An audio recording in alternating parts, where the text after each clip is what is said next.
Welcome, everyone. I'm Gail Larsen. I'm the founder of Real Speaking, the author of Transformational Speaking. If you want to change the world, tell a better story. And I am so happy to welcome you tonight and to say Happy Holy Fool's Day. You probably know since you signed up for this that this is my favorite holiday of all time. It was inspired by a couple of people. One was Robin Williams, who said, "You're only given a little spark of madness. You mustn't lose it." And especially by Joseph Campbell, who said, "The fool is the most dangerous person on earth." That the fool will not respect authority if it is against that truth that they hold within themselves. So this Holy Fool's Day, we are also working with something that could be an April's Fool thing because we're trying something new with Google Hangout.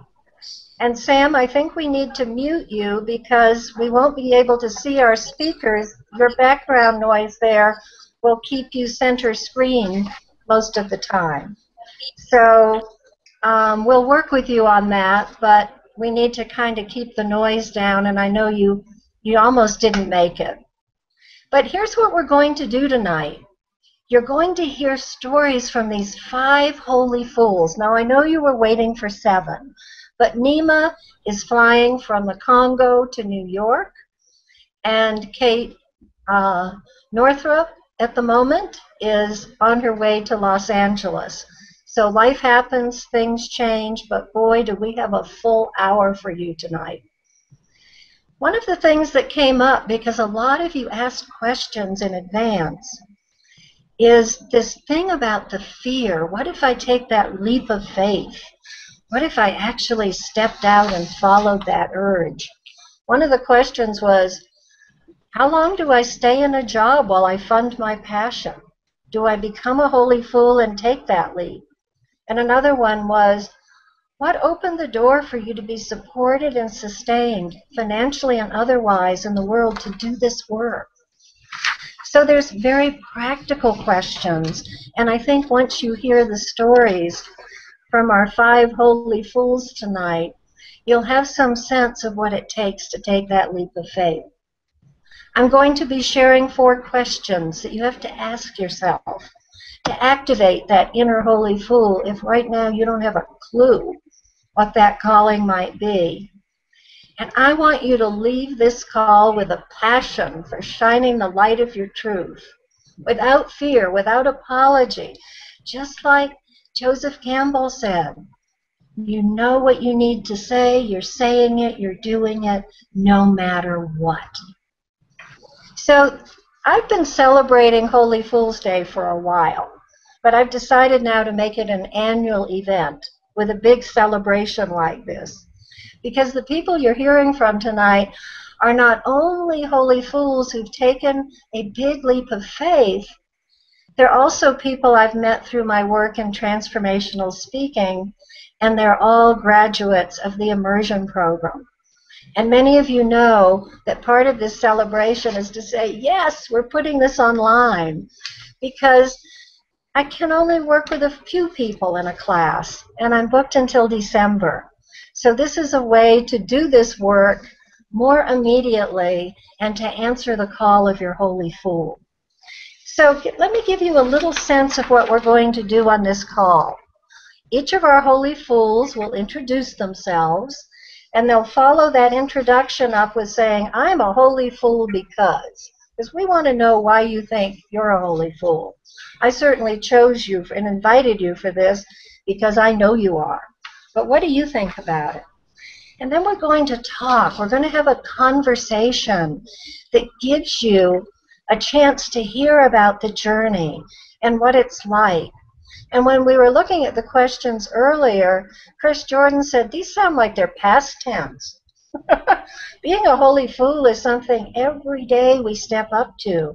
It's a process. And so I'll say to that, you know, when we're waiting for some big sign from the universe to say, you go, it's often a still, quiet voice, not a strategic plan that's downloaded showing us every step of the way. It takes a lot of trust.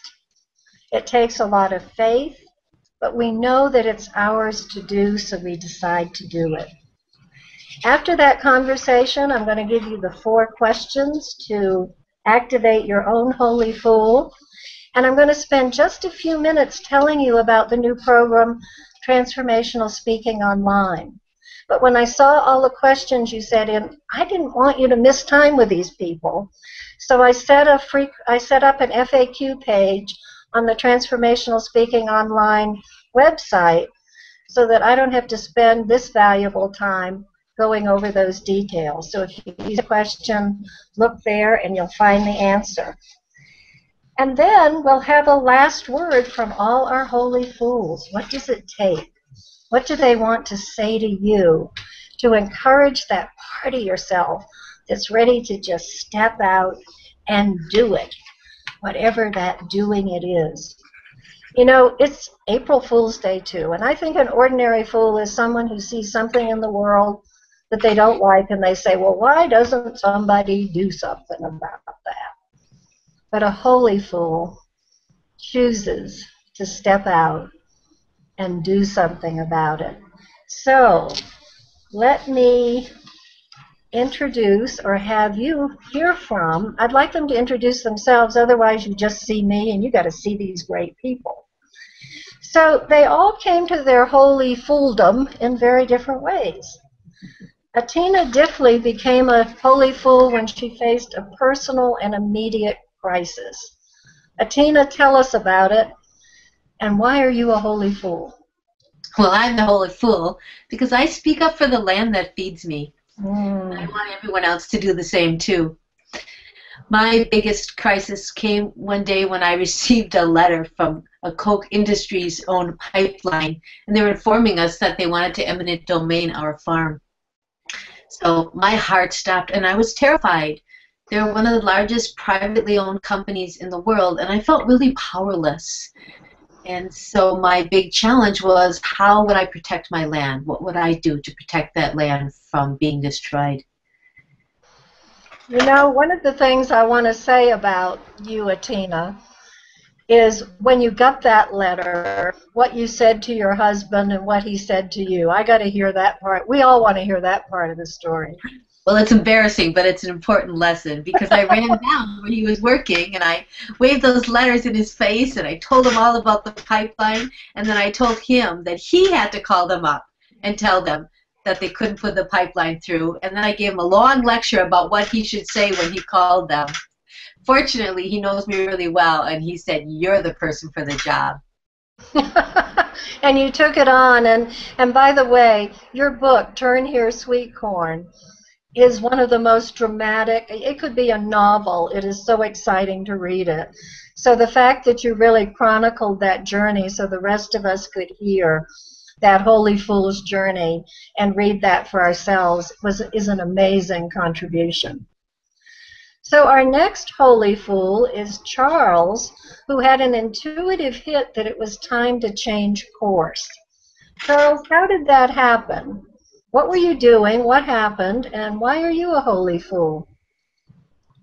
Well, I think I'm probably a holy fool because I have this voice in my head that never quite stops, and I feel this need to follow whatever it says. So I was in the corporate world for about 26 years in the financial industry, basically in technology and stuff, and had my life all mapped out and knew exactly when I would retire and what the rest of my life would look like.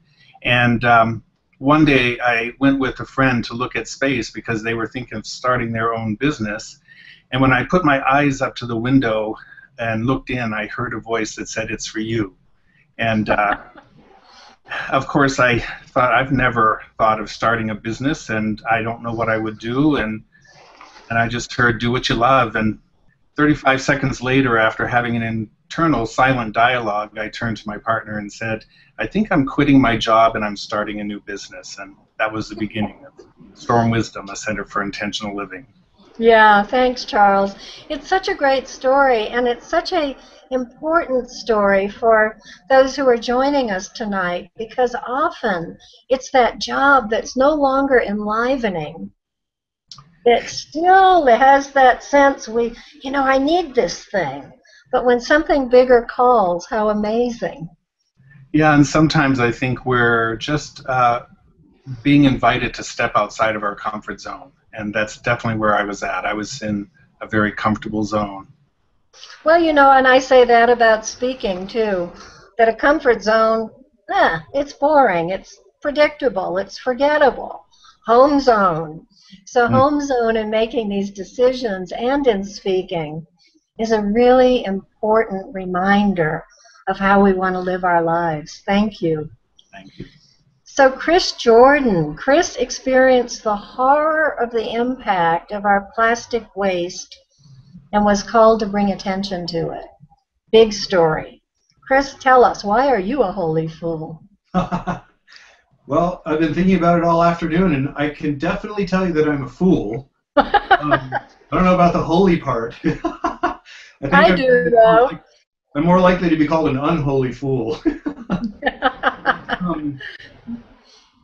Gail, I have to say that your workshop played a huge role for me, because there's just something about discovering what you termed our original medicine.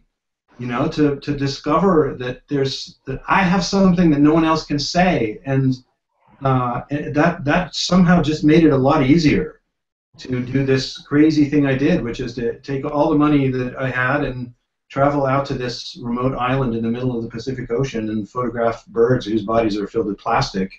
And it's been a long process. I've been working on this project for 5 years, and we're near the end of it. And you were at the beginning of it. Chris, it's just, when I first heard it, it's one of those things that completely broke my heart, as I know it does yours, to see this beautiful place and these beautiful birds, and to see the photos of a baby bird with one of our toothbrushes that we threw away, or bottle caps, and to realize the horror of what our great lifestyle is creating on the planet. And it's a painful way for us to see it, but thank you for your great service in being sure that we see it.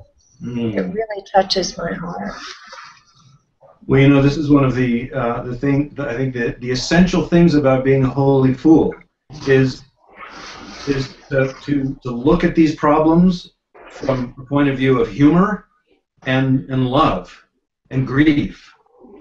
And I've discovered there's no cheese down the end of the tunnel of horror and despair and hopelessness and sadness, but through humor and through sadness, through grief, there's tremendous connective power there. Yeah, and you model it beautifully. Thank you for your presence and your unholy fooldom. So our next two guests discovered the calling of their holy fool at the Transformational Speaking Immersion here in Santa Fe. Sam Coe was dealing with a divine discontent. He'd worked really hard to get to where he was, but something didn't feel quite right, and he was searching for more. Sam, why are you a holy fool? And what's that story? Hi, everyone. My name is Sam. I really appreciate being here, and I just want to let everyone know that you are a holy fool just for being here, and the holy fool is begging to come out. My story is I'm 32 years old. I'm an emergency room doctor, and what I discovered about the process of becoming a doctor is very, very challenging and very, very painful.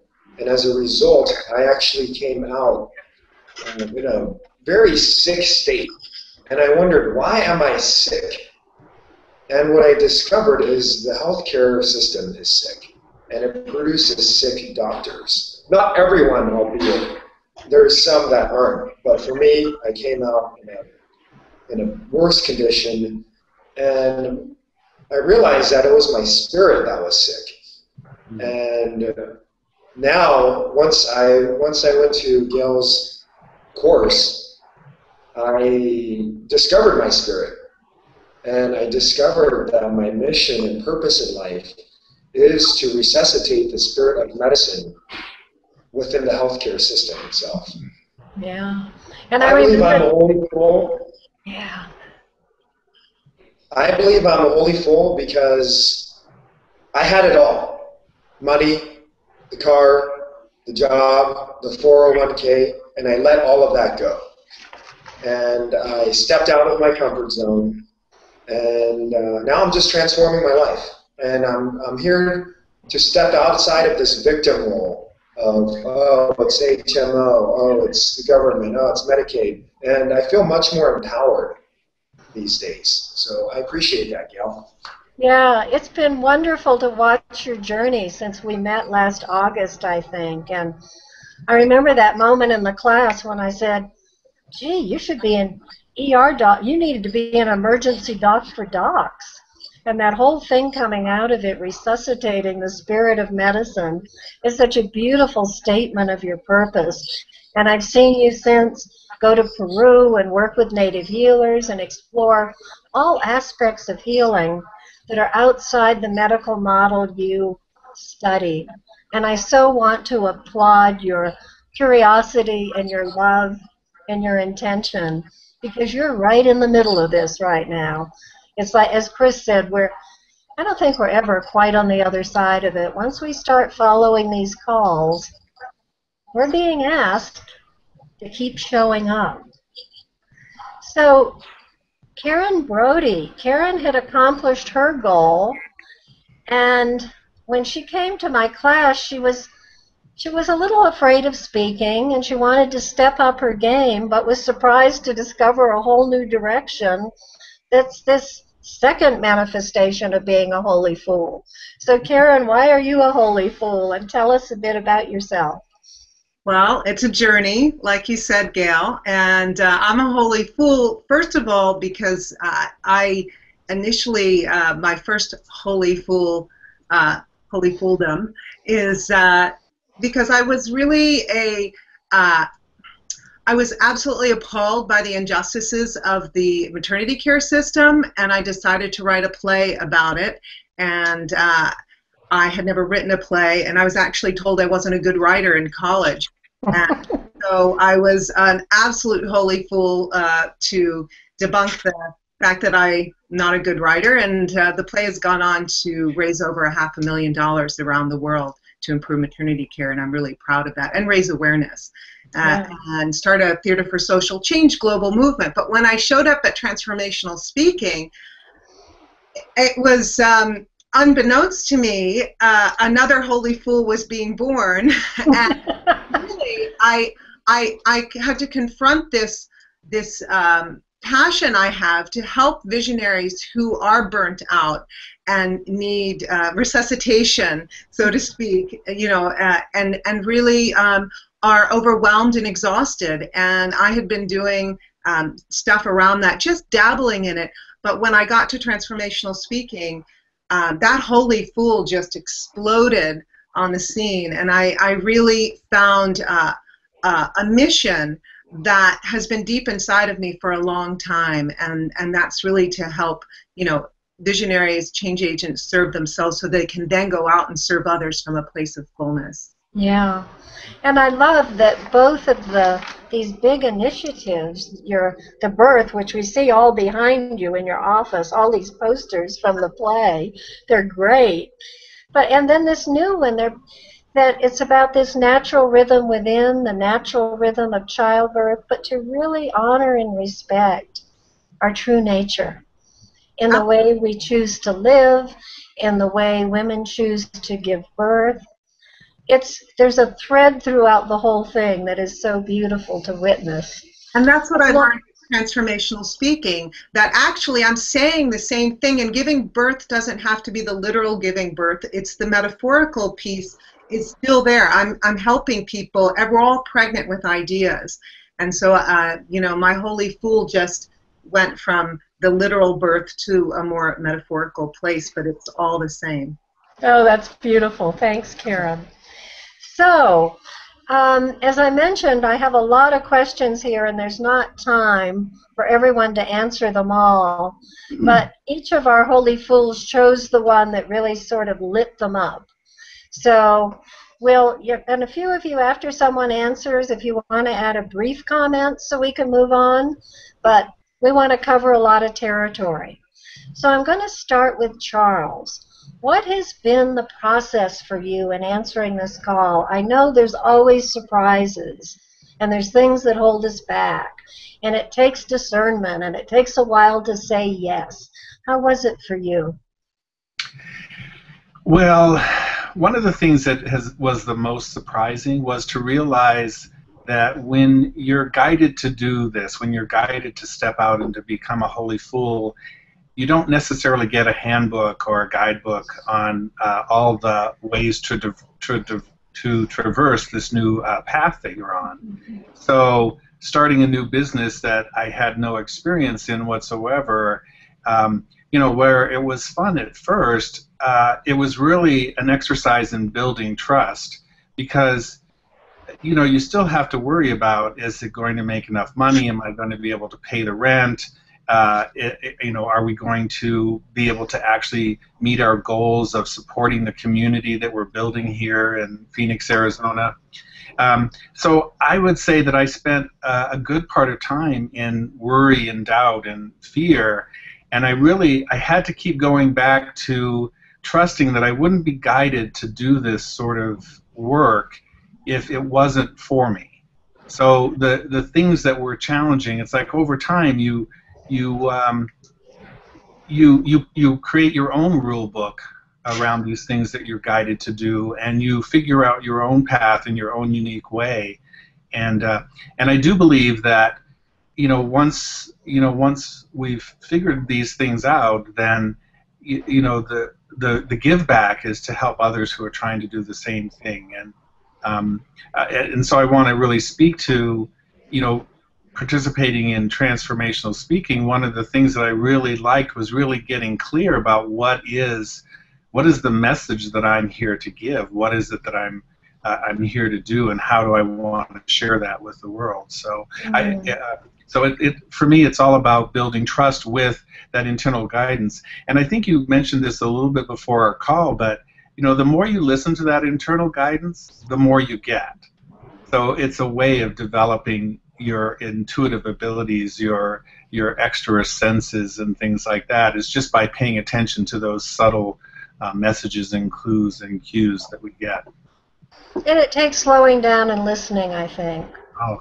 We can outrun that intuition and that guidance for a long time till we hit the wall and hit the wall and hit the wall, and then, flat on our backs, we can say, so what was that message?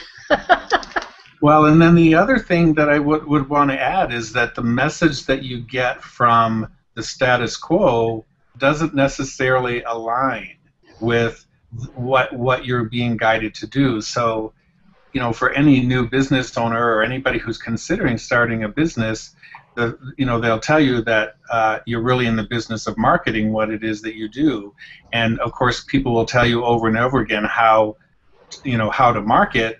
Well, the truth of the matter is you have to actually stay connected to your heart and follow what's true. Some of that may work for you, but a lot of it's not going to. You have to really honor what resonates for you.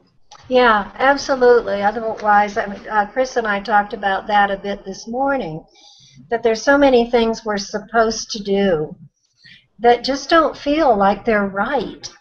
And to just be continually navigating that to find what's right for us, I think, is part of the Holy Fool journey.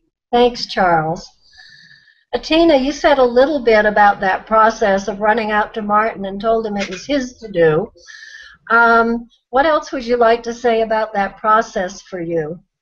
Well, for me, the process really was recognizing that I was the right person for the job. And how frequently in my life I was allowing internalized messages that said I wasn't smart enough, that said I wasn't powerful enough, that I wasn't enough of all these different things I needed to be.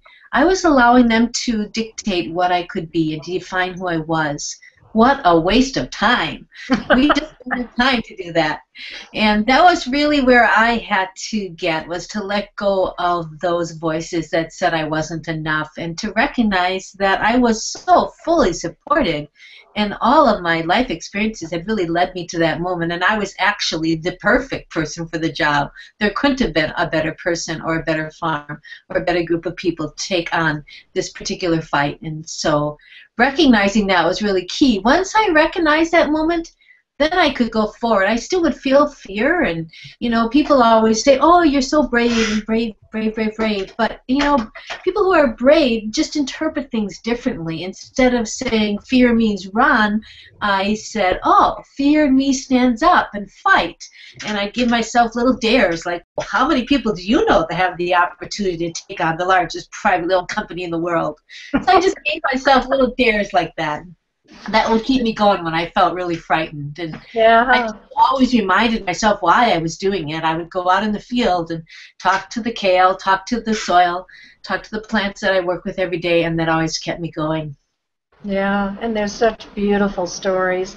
And the other part of it, too, is when you went to court, I mean, the way your lawyer showed up for you, this woman who knew what she was doing, and the way your community stood up and really rallied and made the case.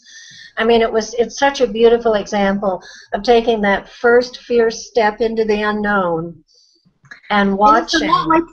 It's a lot like planting a field. I think of it as engaged optimism, that all of us have this opportunity to do in our lives. As a farmer, we go out and plant our fields every spring. We don't know if we're ever going to harvest them. It could hail, it could be a drought, all sorts of things could happen. But we do it because it's what we do. We go out and plant them, whether we might or might not successfully harvest them. And that's what we have to do in this policy work, in working to educate people, and the work that all of us are doing. Sometimes we don't reach the goals that we set for ourselves, and we just keep going. It's like planting those fields. Yeah, thank you. So Sam, in this leap of faith you've taken very recently, how did you learn to trust the part of you that knows it's time to change course? I think what I use is my intuition. And for me, I know when my intuition is correct when I feel shivers that run down my spine, when the hairs on the back of my neck stand up. And if I hear a message or feel a message or see something or connect with something and I get that physical response, that's when I know I'm on the right path. You know, what I'd ask about that, though, Sam, I know you're working 18-hour days and these long shifts in the ER. When you're moving that fast, what's your process to listen to your intuition? Can you do it in the midst of that kind of flurry, or do you have to step back and take space, like I saw you do here in Santa Fe? Yeah, definitely. I would say it's impossible for me to take space when I'm in the flow of working in the emergency room. So we have to listen to ourselves when our mind and our heart is quiet. So the times that we have alone, the times that I spend in nature on my days off, I really have to connect to myself in those moments of peace and solitude. Yeah, because I think that's when we're going to get the most trustworthy guidance.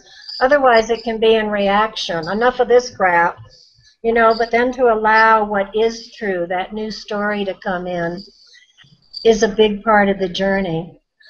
So, Karen, what did you have to let go of to step fully into your new calling, or even the old calling, which is still alive and well? Yeah, I would say 3 things come to mind: fear, money, and grief. I would say fear, the fear of changing directions when you've been in something, you've been doing something, and that fear to actually go in a new direction was very strong in me. Money, I mean, fear of going absolutely broke. I was pretty broke when I showed up on your doorstep, and yet I scrounged the money to go because I had that whisper that told me yes. But then to take off and actually change directions in my company, in my business, felt like that could be financial ruin. So there were a lot of money concerns, and I have 2 children. I'm a working mom, and 2 children who both have some special needs that required financial assistance. So that was high for me. And then grief. And the grief was really this grief to slow down my work in the birth world. And I knew that I'd have to slow something down in order for something else to grow. And that was really hard to let go, and the grief was really there. Yeah, but how great that you did it.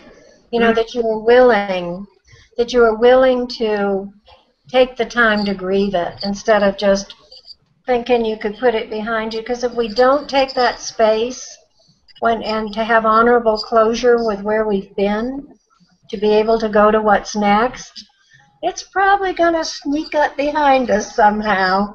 Yeah, and pull us back. So good work. And here's the deep work that happened in transformational speaking, which was really this. It's to go out and speak your truths. You have to be doing the deep work too. And I think the process that you lead us through gives us that opportunity to touch our true selves, to really do the deep work, and then the fear lessens. It really does. You can really go out, and it completely, radically not only changed my business in terms of the direction, but in terms of my success as a business person. That's what it did. And so actually I showed up broke, but I would say my business profited 20-fold from the experience.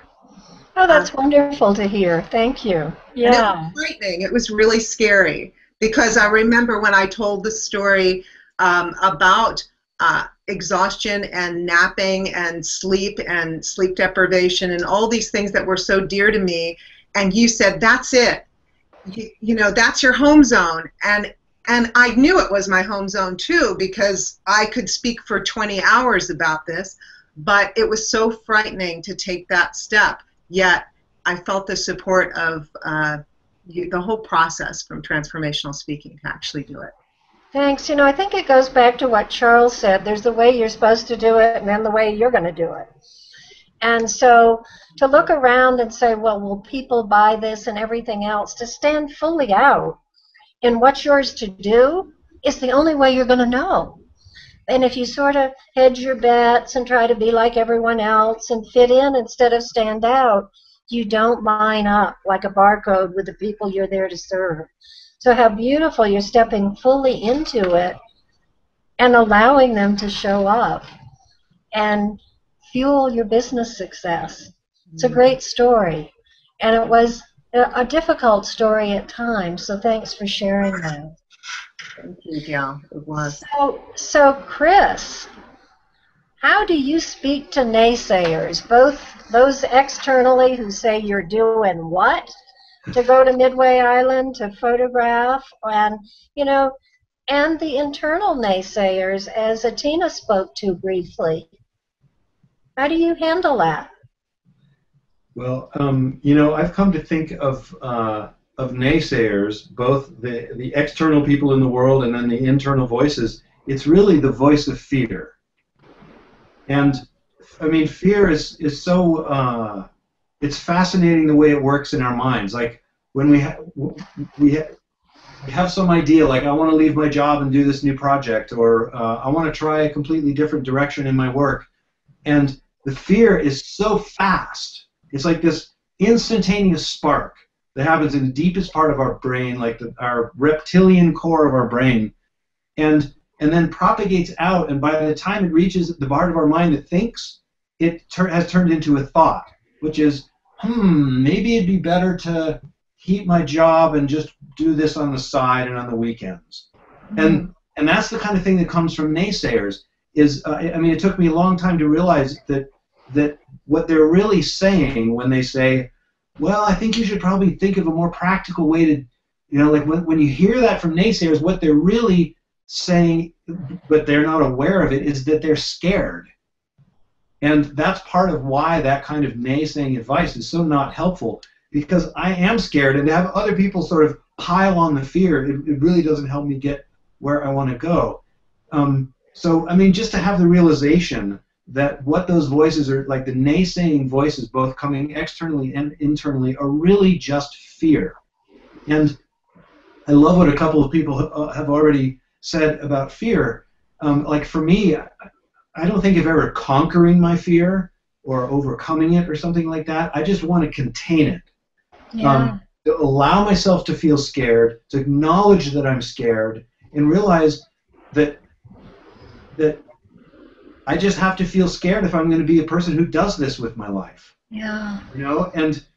And before I struck out doing what I do now, I was in the corporate world for very many years, and I was scared back then as well. But what I was scared of then was not living my life. Yeah. I was afraid of being a regretful old man.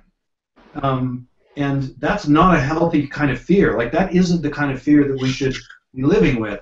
But being afraid of getting out there and getting in the fight, being afraid of taking thrilling risks, that's the kind of fear you're supposed to have if you're fully living.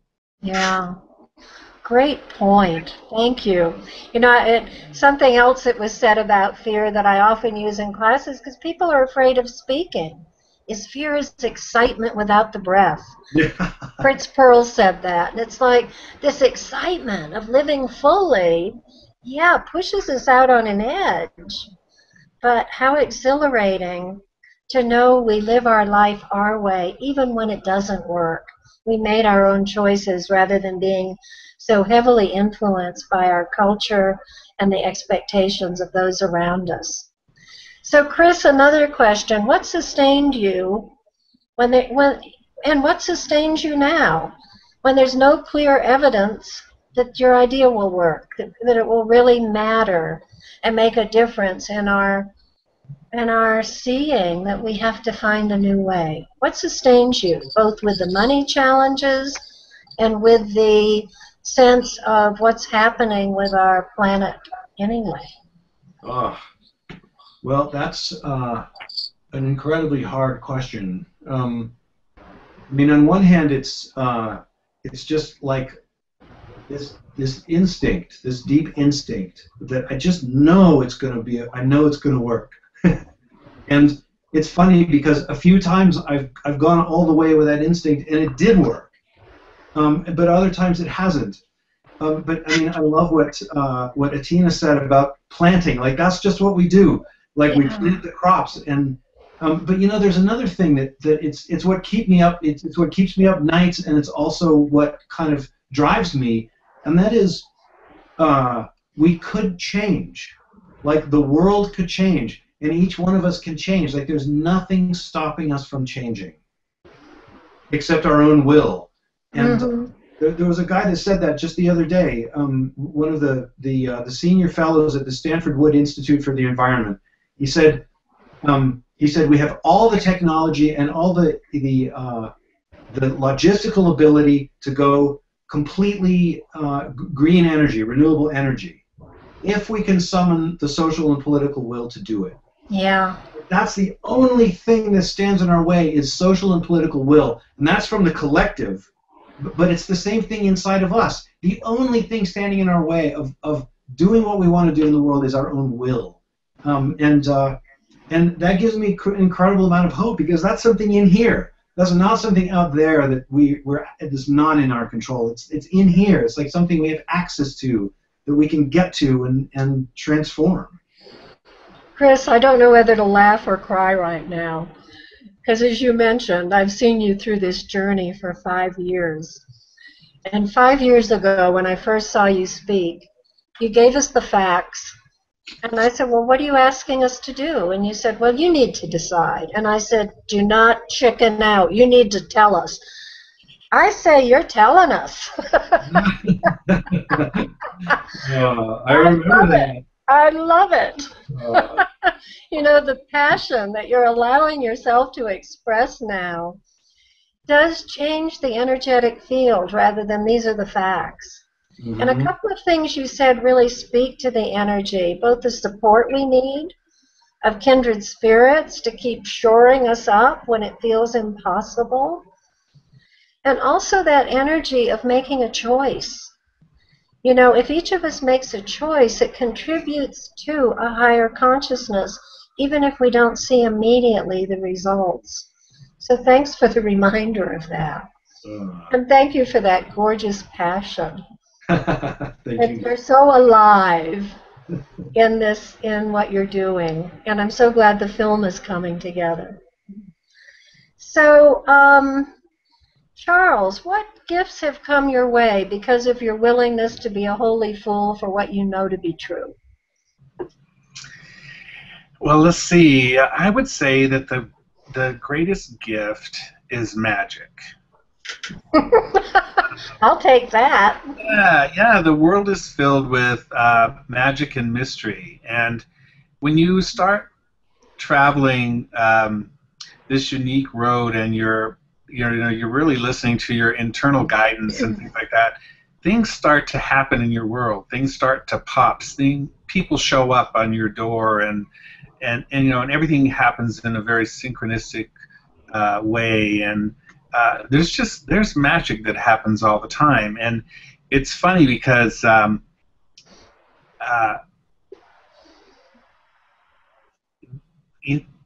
that's why I would never go back. I mean, I don't have a burnout story. I loved what I did when I was in the corporate world, but I could never go back because this is way too much fun.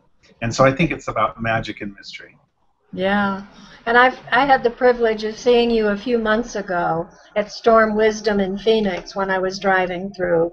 And you're just thriving doing what you love. And I love the story of just you looking in that window and saying, oops, new calling, and your willingness to answer it even when it didn't make a lot of sense at the time. Yeah, so thanks. Thank you. So, Karen, how are you using your voice and your speaking for change? What's happening? Well, so much is happening. It's just, I love what Charles just said. I just love about this magic, the mystery, that really resonates for me. And I was thinking a lot when he was talking about my company and how, that it's all about finding the magic and the mystery of our lives and coming back into rhythm. And so, now I'm running a company called Bold Tranquility, which is all about, it's a yoga nidra meditation company that helps people be good to themselves. And it really is about coming back into rhythm in our bodies, in bringing our communities, our homes, the planet back into rhythm as well. So it's a company devoted to it all, and I really feel passionate that we need rhythm. We need to come back into rhythm, and that all this disease is calling us back into rhythm. And so, I'm just inviting people to lie down, do nothing, which is yoga nidra meditation. It's a sleep-based meditation that Gail knows I was calling a nap, because I think it's the most incredible power nap anyone can have. And it's stillness, and that's what helps you touch your true nature. So it provides the deep restoration, but it also provides deep healing that is, I think, just so helpful for people who need to, they have this passion and they want to be their visionary selves, but they burn out very easily. That was my story. I burnt out and burnt out and burnt out. And I was of no use to anyone, myself, my community, the world, when I was just burnt out. And so my whole company is built around doing it differently, redefining success, redefining productivity, redefining embracing this art of being good to oneself. Yeah. And I really feel, and I love what Charles was saying about when you start to attract toward the vibration that you're putting out, you know, when you put out this vibration, it attracts back to you. And I was just saying to a friend today how I'm noticing, you know, the tagline for Bold Tranquility is be good to yourself. And what's happening? So many people are being good to me, helping nurture me. I'm finding all this nurturance coming everywhere. You know, just today, we are heavily into launching an app in a couple of months. And I've been in a recording studio a lot. And the guy at the recording studio bought me lunch and brought everything in to help me be good to myself. Oh, beautiful. And so it really attracts, you attract it, and you know, you just keep moving forward. You keep going, as Harriet Tubman said, when it looked really dark and everyone said turn back, and she just kept going. And that's, I use those words as a really rallying cry when I feel like I want to turn back. Yeah. You know, you're reminding me of one of my favorite philosophers, Gertrude Stein, when she said, beware the double ouch. The first ouch is when we pretend we're someone else so that people will like us or go along with our plan. And then the second ouch is when they find out who we are and they reject us anyway. So she says, go for the one ouch. It's much less painful. So I think holy fools have to go for the one ouch. You know, show up fully and go for the one ouch. Yeah. So I want to transition for just a moment and then come back to you all shortly. But I've promised the people who are joining us that there are 4 questions we can ask to activate our inner holy fool. And these are questions that I've been working with for a while, because I think basically what happens is we can look around and we can say, it's so big. If I do something, what difference will it make? The problems are so large. What I care about is so out of control. And so what I look at it is that we have this large web of life, and that we are each entrusted with one strand of that. And that if we actually embrace it fully, like all of you have, and do our part, and trust that everyone else would do the same, we're going to tend that, and we're going to mend this fragmented web of life. So these questions are to help you get inside yourself about what's mine to do, and to take you to these places of exploration and joy and grief and loss, to really activate that holy fool. So the first question is, what delights you and brings you alive? You know, that vibration of joy we've discussed. My friend and poet David White has a poem where in Sweet Darkness, where he says, you must remember one thing. The world was meant to be free in. Give up all other worlds except the one to which you belong. Anything or anyone that does not bring you fully alive is too small for you. So, no playing small. And one clue to activate your inner holy fool is what delights you and brings you alive. And then the second one, what breaks your heart? When do you turn off the TV? When do you not read the article? When will you not look at Chris Jordan's photography because it hurts so much? But that broken, open heart can serve and can love in a big way. Rumi said, break my heart, break it again, so I can love even more again. First time I heard that, I thought, is this guy nuts? But now it's like we understand that when we're willing to have a broken heart, we can have an open heart. And that's a clue to where we are being called to serve. If you want a more contemporary philosopher, try Leonard Cohen. There is a crack in everything. That's how the light gets in. So when our heart cracks open, the light can come in and inform us of what we're being asked to do. And then the next one is, what does healing look like? I never want anyone to go out and give a talk without that new story. You know, sometimes we don't see evidence of what's next, but we have to make it up. We have to use our imagination and call on that part of us that can envision even when things don't look that bright.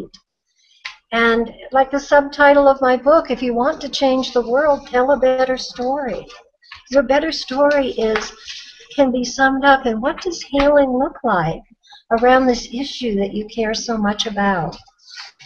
And then the fourth question, what one life-affirming action will you do beautifully and consistently with love?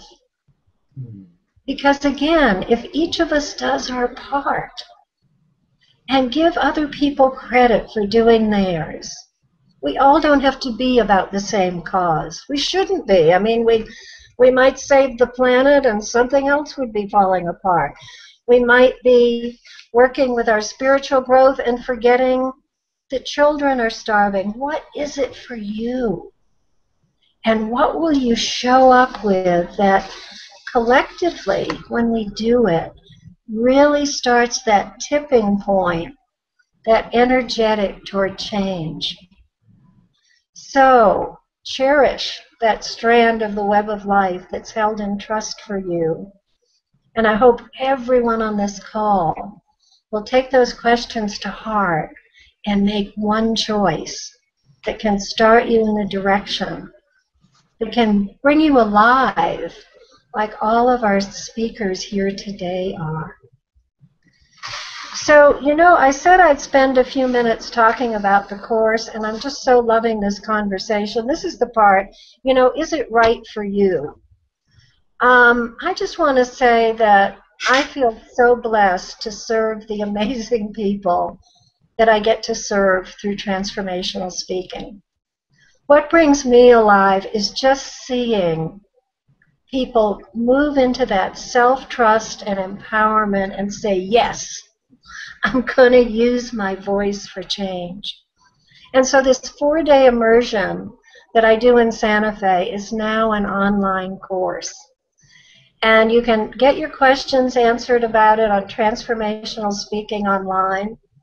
There's just 2 things I'll mention. One is on this inaugural class, and we open the doors next Monday, beginning on April 14th, I'm going to have 7 weeks live calls with people module by module through the class. It's a big, heavy-duty training. I mean, it's going to teach you to get centered. It's going to give you the information. You're going to have to do a video of yourself every week. You could create a circle of friends to play with as you do it, or we'll have our own circle within the class. But I'm really excited about it. And the only other thing I'll say about it is, if you sign up by Monday, there's a $300 discount off the tuition. The regular tuition is $15.97, and it will be $12.97, and it's about a quarter of the cost of getting yourself to Santa Fe with the travel and the tuition and so forth. So that's all I'm going to say about it. You can learn more online, and I hope you'll join me. But I want to get back to our Holy Fools, because this conversation is so amazingly rich.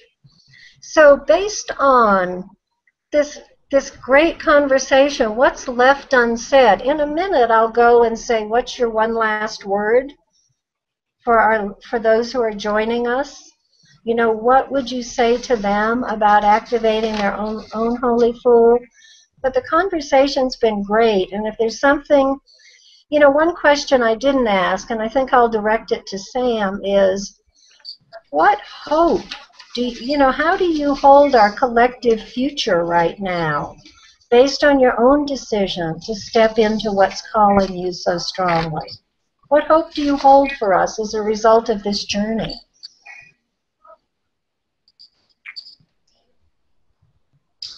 I hope everyone can Is Sam muted? awaken the light that they have inside. Can anyone Hello? tell me if Can you they hear can me? hear me? I can hear you. I can't hear Sam. Sam. Well, I Can you think hear me? Sam looks good anyway, so we'll enjoy watching him. And when we hear him, the rest of us will be quiet. But for some reason, Sam is muted, and Okay. that's Can you hear unfortunate. me? Can you hear me now? Oh dear. Oh. Well, how about the I rest of wonder. you? I Anything wonder you if I'm want to on chime mute. in here, either in a closing word to those who are listening on the call, or something that's been stirred up in this conversation that you'd like to speak to? Anyone? Karen? Yeah, I would just like to say that, you know, every day I wake up and feel a huge, tremendous yes. And that's a wonderful feeling. Is it hard? Is the journey hard? Absolutely. Absolutely. There are some days where I feel the yes, but I want to put the covers right back over my head. But, you know, is it worth it? Absolutely. And so I would just encourage anyone, you know, if you feel a yes to want to get your word out there, and you know, if you just to follow your yeses, because that takes you to really magical places, and it's wonderful to live your life in the yes. And it doesn't mean, you know, every moment is comfortable, but holding those tension of the opposites, you know, the fear, the trust, is what change agents do, and we keep moving forward.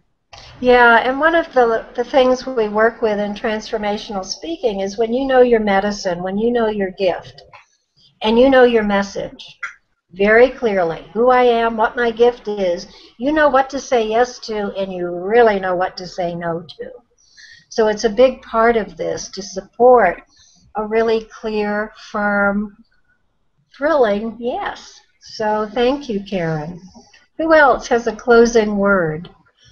Hi guys. Well, Can I you would hear just me? really encourage people to trust themselves, to trust their experiences, to trust what life has brought them. I'm laughing thinking about when I took the transformational speaking class, because when I first heard about it, I was very excited, and I looked at it and said, "Oh, I don't have the money." But this little voice said, "You have to take this class." So I made a deal that if I, within 24 hours, was offered a job for that exact amount of money, I would do it. Sure enough, within 24 hours, I got offered a job. And then I contacted you, and you said, well, there isn't an opening till February. And I emailed you back. I said, I know, but I'm going to be in the December class. I don't know if you remember this. You said it's full. I said, I know it's full. And then 2 days later, you emailed me and said, well, you were right. Somebody just dropped out and you're in it.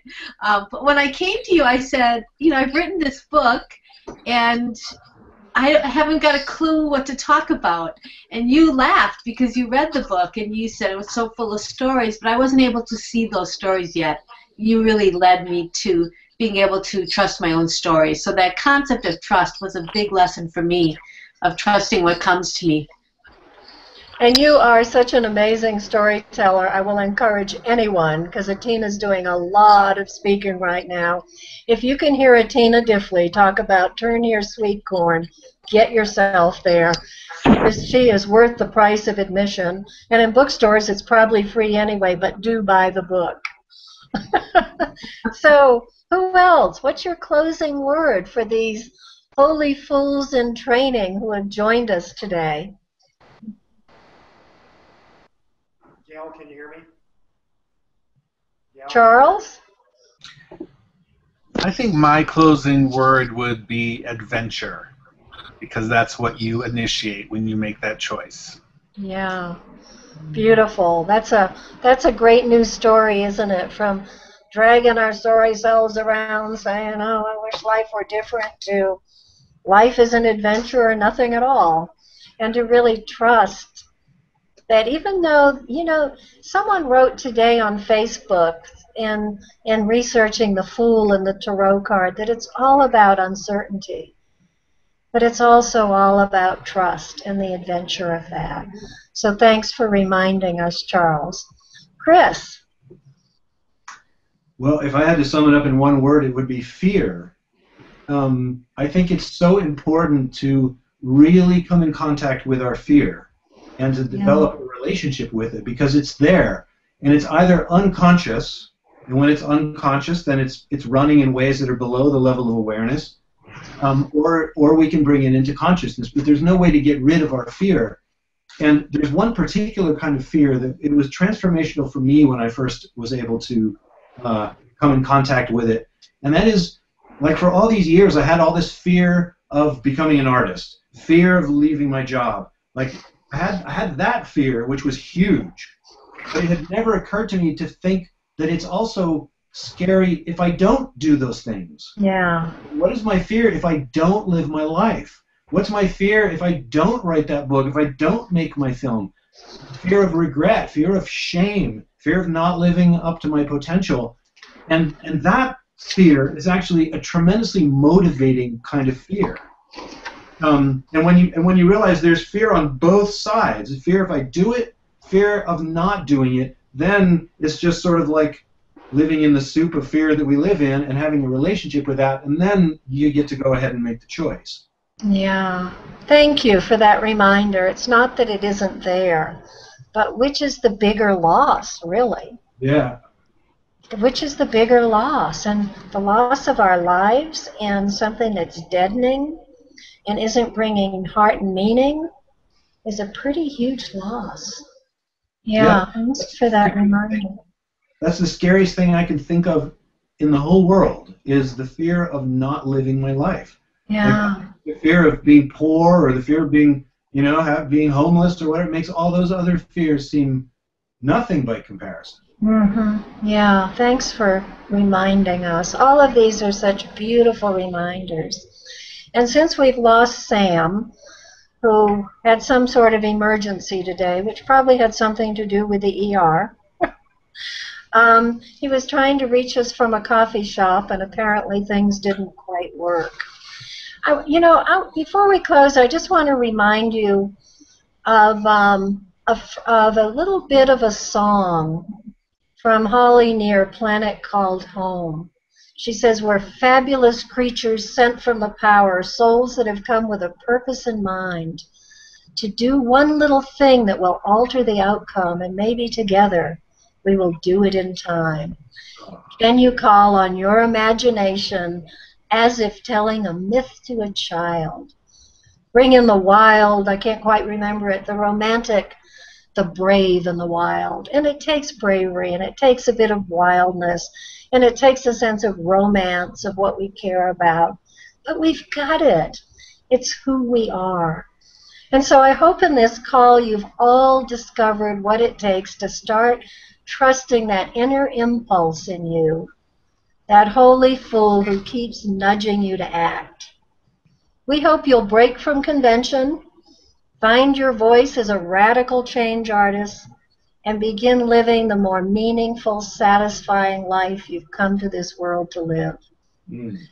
And if now is the time for you to make a difference, come play with me at Transformational Speaking, and call me, ask questions. We'll set up some times, but I didn't want to take your precious time when we have these amazing people to support you in guiding your journey and letting you know what it's like. So I'm going to try a little feature here.